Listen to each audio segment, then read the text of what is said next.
नमस्कार साथियों, एक बार फिर से आप सभी का स्वागत है आपको अपने यूट्यूब चैनल पीडीएस कैंपस पे। आशा करता हूँ बहुत ही अच्छे होंगे और अपनी अपनी तैयारी जोर शोर से कर रहे होंगे। साथियों, मेरा होमवर्क सीरीज का आज है 24th डे। ठीक है, आज हो गया 24th डे, हमने कंटिन्यू किया। और आपको हम बता दें, आज हम घर से वापस पटना भी चले आए। देखिए, कुछ ऐसा मजबूरी हो जाता है घर पे जो आपको रहना ही वहाँ पे पड़ेगा। ठीक है, तो मेरा भी काम कुछ ऐसा ही था। ठीक है, तो उससे सारा काम क्लियर करवा के यहाँ पहुँच गए। लेकिन सबसे बड़ी बात ये है कि हमने थोड़ा सा भी वहाँ पर कोई भी मतलब कि कोताही नहीं बरतते हुए आपके जो भी सीरीज है उसको कंटिन्यू किया।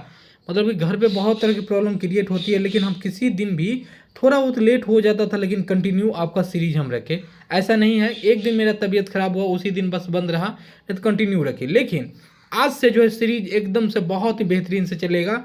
और आपको बता दें, करंट पे जो डेली हम दे देते वो भी आपको देंगे।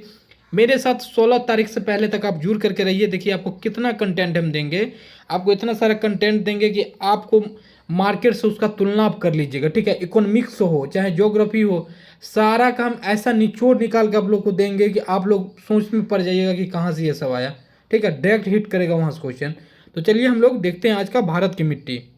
ठीक है, देखिए भारत में मिट्टी के प्रकार कौन कौन सी है। देखिए 8 प्रकार की टोटल मिट्टी डिवाइड की गई है ICAR के द्वारा। ठीक है, जो इंडियन एग्रीकल्चर जो डिपार्टमेंट होता है उसके द्वारा 8 प्रकार की मिट्टी को डिवाइड किया गया भारत में।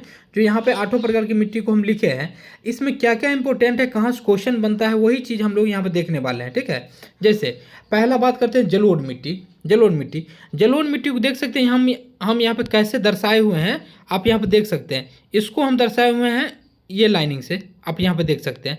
तो जलोढ़ मिट्टी वाला भाग कौन सा है, ये वाला भाग जो है जलोढ़ मिट्टी का भाग है। आप बोलिएगा कि क्यों सर ये वाला भाग क्यों है, हम आपको बताते हैं।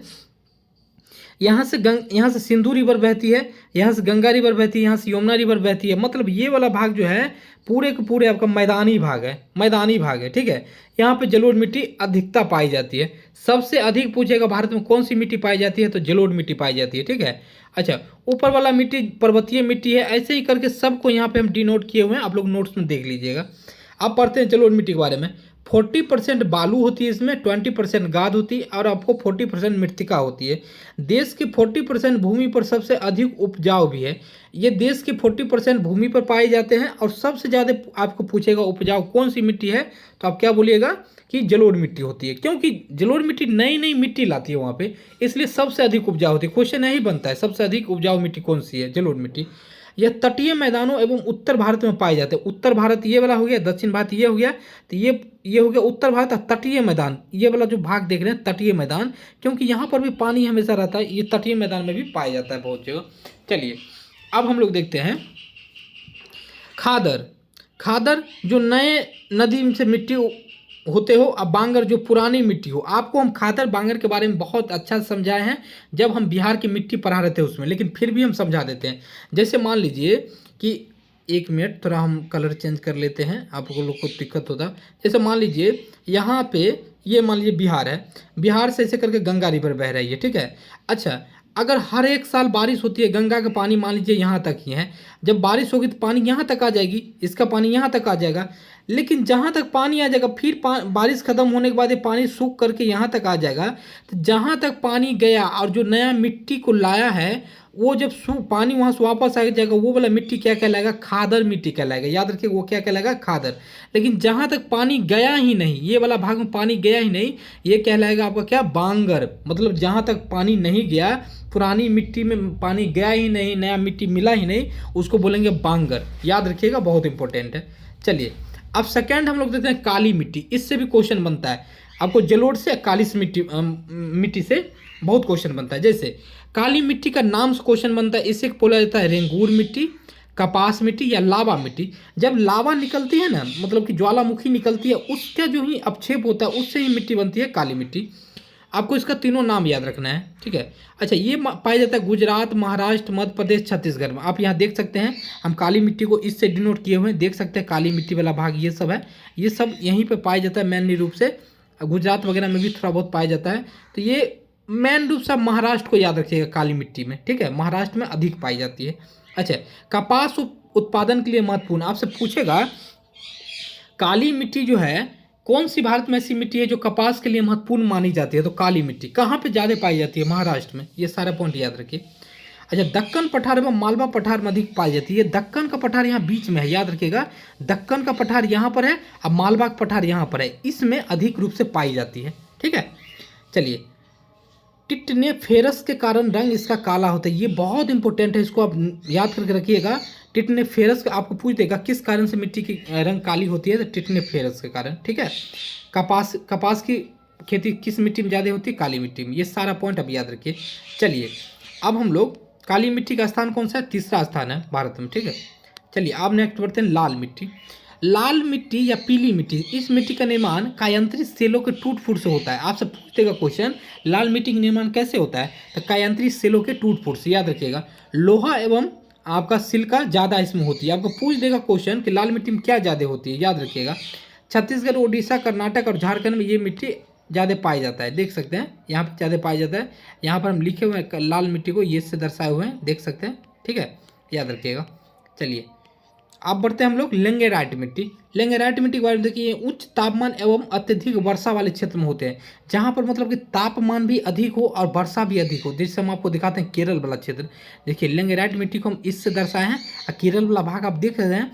केरल देखिएगा, साउथ के जितने भी साउथ है, केरल हो गया, आंध्र प्रदेश हो गया, यहाँ पर क्या होता है, कर्क रेखा नज़दीक है यहाँ, तो यहाँ पे गर्मी बहुत ज़्यादा होती है, बारिश भी बहुत ज़्यादा होती है, लगभग 200 सेंटीमीटर के कारण यहाँ पे जो है बारिश भी अधिक होने के कारण क्या होती है, ये मिट्टी लेंगेराइट कहलाती है। लेंगेराइट मिट्टी कहाँ होती है? उच्च तापमान है जहाँ वर्षा अधिक हो। अच्छा, लोहा एवं एल्युमिनियम की प्रचुर मात्रा इसमें होती है। लोहा और चिनिया मतलब कि एल्युमिनियम की इसमें अधिक मात्रा होती है, रंग लाल होते हैं। कर्नाटक, केरल, तमिलनाडु, महाराष्ट्र, जहाँ जहाँ वर्षा अधिक होती है। सबसे ज़्यादा आपको केरल में याद रखना है। यह मिट्टी चाय, काजू, इलायची के लिए महत्वपूर्ण है। ये भी पॉइंट बहुत भी याद रखिएगा, पूछ देगा कि काजू वगैरह के लिए कौन सी मिट्टी महत्वपूर्ण है, तो लेंगेराइट मिट्टी। चलिए नेक्स्ट बढ़ते हैं। लवणीय मिट्टी देखते हैं। जब मिट्टी की नमक की मात्रा बढ़ जाती है तो लवणीय कहते हैं। अच्छा, एक बात आप हमको बताइए, लवणीय कहाँ होगी? जहाँ पानी हमेशा लगा रहेगा। ये वाला भाग देख रहे हैं, लवणीय कहाँ होगी? जहाँ पर पानी हमेशा लगा हुआ रहेगा। ठीक है ना, हमेशा पानी लगा हुआ रहेगा। ठीक है, जो आप देख सकते हैं थोड़ा सा जहाँ पर नमक वगैरह बनता है, जैसे गुजरात का कुछ क्षेत्र हो गया, पश्चिम बंगाल का कुछ क्षेत्र हो गया, वहाँ पे लवणीय मिट्टी। चलिए, शुष्क जलवायु 150 सेंटीमीटर से कम वर्षा होती है। भारत में सबसे ज़्यादा गुजरात में ये मिट्टी पाई जाती है। चलिए, शुष्क, इसका रंग लाल होता है, पश्चिम राजस्थान में पाई जाती है। शुष्क मतलब क्या? जहाँ पे एकदम से, जैसे यहाँ पे देख सकते हैं राजस्थान वाला भाग में शुष्क मिट्टी। चलिए, पर्वतीय मिट्टी देखते हैं। अब देखिए पर्वतीय मिट्टी कौन सी हो गई? पर्वत मृदा में कंकर पत्थर की मात्रा अधिक होती है, पोटास, फास्फोरस, चूने की कमी होती है। आपसे पूछ देगा पर्वतीय मिट्टी में क्या चीज़ की अधिकता होती है, क्या चीज़ की कमी होती है, ऐसा क्वेश्चन। पहाड़ी क्षेत्र में खास तौर पर झूम की खेती की जाती है। नागालैंड में पूछा जाएगा क्वेश्चन डायरेक्ट, झूम की खेती कहाँ की जाती है? बिहार पुलिस में बहुत बार बना है क्वेश्चन, तो आप बोलिएगा क्या कि नागालैंड में। नागालैंड में क्यों? क्योंकि झूम की खेती क्या होती है कि जैसे मान लीजिए कि ऐसे कर करके यहाँ किया गया, फिर यहाँ किया गया, फिर यहाँ किया गया, ऐसे घूम घूम के किया जाता है झूम खेती। और देखते होंगे डिजाइन बना हुआ रहता है झूम की खेती में। चलिए, पहाड़ी क्षेत्र के इस मिट्टी में सबसे अधिक गरम मसाले की खेती होती है। याद रखिएगा, इस मिट्टी में सबसे अधिक गरम मसाले की खेती होती है पर्वतीय मिट्टी में। नेक्स्ट आपका पिटमय मिट्टी, इसमें दलदलीय जैविक मिट्टी भी कहा जाता है पिटमय मिट्टी को। यह मृदा नदी, वर्षा और उच्च आर्द्रता वाले क्षेत्र में पाए जाते हैं। यह मिट्टी केरल, उत्तराखंड, आपका पश्चिम बंगाल में पाए जाते हैं। महत्वपूर्ण ये सब फैक्ट आपका हो गया। अच्छा, बिहार की मिट्टी के बारे में मैपिंग यहाँ पर बनाए हुए हैं। खादर मिट्टी कहाँ पर है, बांगर कहाँ पर है, पुरानी जलोढ़ कहाँ पर है, पीली कहाँ पर है। लेकिन बिहार की मिट्टी हम अच्छा से पढ़ाए हुए हैं, आप लोग जा करके वीडियो देख लीजिए। ठीक है, मिलते हैं नेक्स्ट वीडियो में। जय हिंद।